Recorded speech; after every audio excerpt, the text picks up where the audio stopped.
ఒకప్పుడు అమ్మాయిల జీవితంలో పెళ్లి అనేది తప్పనిసరి ప్రక్రియలా ఉండేది. కానీ ఇప్పుడు పరిస్థితులు మారుతున్నాయి. చదువు, ఉద్యోగం, ఆర్థిక స్వాతంత్రం పెరగడంతో చాలా మంది యువతులు సోలో లైఫ్ సో బెటర్ అనే భావనతో ఉన్నారు. తాజాగా కేంద్రం నిర్వహించిన శాంపిల్ రిజిస్ట్రేషన్ సిస్టమ్ నివేదికలు, ఇతర అధ్యయనాలు కూడా మహిళల సోలో లైఫ్ గురించి ఆసక్తికరమైన విషయాలను చెప్తోంది. అవేంటో ఒకసారి చూద్దాం. దేశంలో మహిళల వివాహ వయస్సు క్రమంగా పెరుగుతోంది. కేంద్రం నిర్వహించిన శాంపుల్ రిజిస్ట్రేషన్ సిస్టమ్ గణాంకాల ప్రకారం మహిళల సగటు వివాహ వయస్సు 1990లో 19.3 ఉండగా 2023 నాటికి 22.9 సంవత్సరాలకు చేరుకుంది. అంటే పెళ్లిని ఆలస్యం చేసే ధోరణి స్పష్టంగా కనిపిస్తోంది. ఇది పట్టణాలు, మెట్రోపాలిటన్ సిటీస్లో అయితే మరింత ఎక్కువ. 90స్లో డిగ్రీ పూర్తవగానే అమ్మాయిలకు పెళ్లి చేసేవారు. ఉన్నత విద్య చదవాలని ఉన్నా పెళ్లి తర్వాత చేసుకోమని మొదట పెళ్లి చేసి అత్తారింటికి పంపేసేవారు. కానీ ఇప్పటి జనరేషన్ 30 ఏళ్ళొచ్చినా మ్యారేజ్ గురించి ఆలోచన కూడా చేయడం లేదు. ఫ్యామిలీ ఒత్తిడి ఉన్న కుటుంబాల్లో మినహాయించి ఎక్కువగా బిలో 30 వివాహానికి సుముఖంగా ఉండటం లేదు.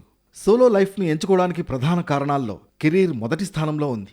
మంచి ఉద్యోగం, ఆర్థిక స్వాతంత్ర్యం, విదేశీ విద్య, వ్యక్తిగత లక్ష్యాలు సాధించడంపై దృష్టి పెట్టే యువతులు పెళ్లిని కొంతకాలం వాయిదా వేస్తున్నారు.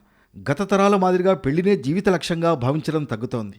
మరోవైపు వివాహ బంధంలో వచ్చే బాధ్యతలు, రాజీలు, కుటుంబ ఒత్తిళ్లు కూడా కొందరు మహిళలను ఆలోచింపజేస్తున్నాయి. పరిశోధనల ప్రకారం స్వేచ్ఛగా నిర్ణయాలు తీసుకోవడం, తమ ఇష్టాలకు అనుగుణంగా జీవించడం, ఆర్థిక బాధ్యతలను స్వయంగా నియంత్రించుకోవడం వంటి అంశాలు సోలో లైఫ్ వైపు ఆకర్షిస్తున్నాయని తెలుస్తోంది. సోలో లైఫ్కు మరో కోణం కూడా ఉంది. ఒంటరిగా జీవించే మహిళల్లో కొందరు భావోద్వేగ అనుబంధం లేకపోవడం, ఆరోగ్య భద్రత, భవిష్యత్ ఆర్థిక భరోసాపై ఆందోళన వ్యక్తం చేసినట్లు అధ్యయనాలు చెబుతున్నాయి. అంటే స్వేచ్ఛతో పాటు కొన్ని సవాళ్లు కూడా ఉన్నాయని పరిశోధకులు చెబుతున్నారు. సోషల్ మీడియా ప్రభావం, విడాకుల కేసుల పెరుగుదల, సంబంధాల్లో నమ్మకం తగ్గిపోతుందనే భావన కూడా యువతుల్లో పెళ్లిపై సందేహాలు పెంచుతున్నాయి. సరైన భాగస్వామి దొరక్కపోతే ఒంటరిగా ఉండడమే మంచిదనే అభిప్రాయం కొందరిలో పెరుగుతోంది. సోషల్ మీడియా చర్చల్లో కూడా ఇదే ధోరణి కనిపిస్తోంది. మ్యారేజెస్లో అడ్జస్ట్ అవ్వకపోవడం, ప్లస్ వాటిని బ్రేక్ చేసుకోవడానికి ఇష్టపడుతున్నారు. చాలా రీజన్స్ ఉన్నాయి. అందులో ఒకటి, ఫస్ట్ లేట్గా మ్యారేజెస్ అవుతున్నాయి. ఎందుకు పిల్లలకి లేట్గా మ్యారేజెస్ అవుతున్నాయి అంటే వాళ్ళు పర్ఫెక్ట్ అబ్బాయి కోసం చూస్తున్నారు, పర్ఫెక్ట్ అమ్మాయి కోసం చూస్తున్నారు. ఆ పర్ఫెక్షన్ ఇదిలో పడి వాళ్ళు లేట్గా మ్యారేజ్ చేసుకోవడానికి ఇష్టపడుతున్నారు. కొన్ని రోజులు చూసి చూడంగా వాళ్ళకి ఇంట్రెస్ట్ అనేది పోతుంది. ఆ ఇంట్రెస్ట్ పోయాక పెళ్ళిళ్ళు చేసుకుంటే వాళ్ళు ఇష్టం ఉన్నా లేకపోయినా వాళ్ళతో కంటిన్యూ చేయలేకపోతున్నారు. ఇప్పుడున్న రోజుల్లో చూస్తే పర్ఫెక్ట్ అబ్బాయి ఎవరికి దొరకరు, పర్ఫెక్ట్ అమ్మాయి ఎవరికి దొరకరు. ముందు మాట్లాడుకొని కమ్యూనికేషన్ గ్యాప్ అనేది చాలా పెరుగుతుంది. అది కమ్యూనికేషన్ గ్యాప్ని బిల్డ్ చేయడంలో రిలేషన్స్ని సేవ్ చేయవచ్చు. ఫస్ట్ పేరెంట్స్ వాళ్ళని సరిగా పెంచట్లేదు అని అనిపిస్తుంది. అసలు తాళి విలువ వాళ్ళకు తెలియట్లేదు. ఏడడుగుల బంధం అంటే ఏంటో అనేది వాళ్ళకి తెలియట్లేదు. అసలు పెళ్లి చేసుకోవడం అనేది ఏంటంటే మామూలుగా పిల్లలు కనడము, అదే కాకుండా జీవితాంతము ఒకరి కోసం ఒకరు బతకాలి. ఇప్పుడు చెప్పడానికి ఎవరు లేరు కాబట్టి వీళ్ళు ఇండివిజువల్గా వీళ్ళు పెరుగుతున్నారు.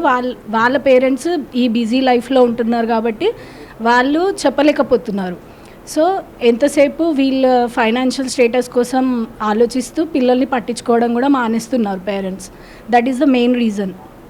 బిహేవియర్, పిల్లలకి ఎలా బిహేవ్ చేయాలి అనేది తెలియక లాగ్ అయిపోతున్నారు.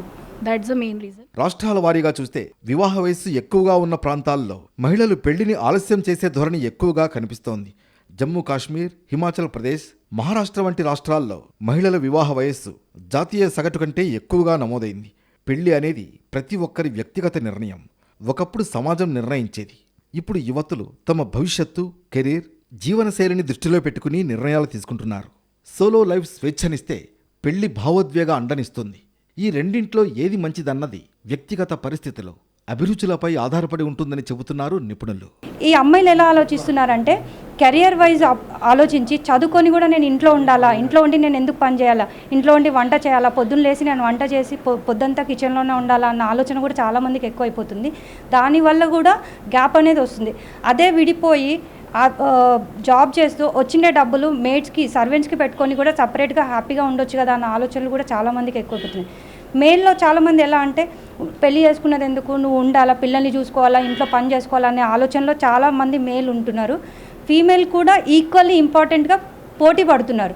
కాబట్టి ఈ గ్యాప్ అనేది చాలా ఎక్కువైపోయి ఈ సోషల్ మీడియా ఇన్ఫ్లుయెన్స్ వల్ల కూడా ఇంకా లీగల్ అవేర్నెస్ ఉండి ఆ లీగల్ అవేర్నెస్ని ఒక వెపన్ లాగా యూజ్ చేస్తున్నారు.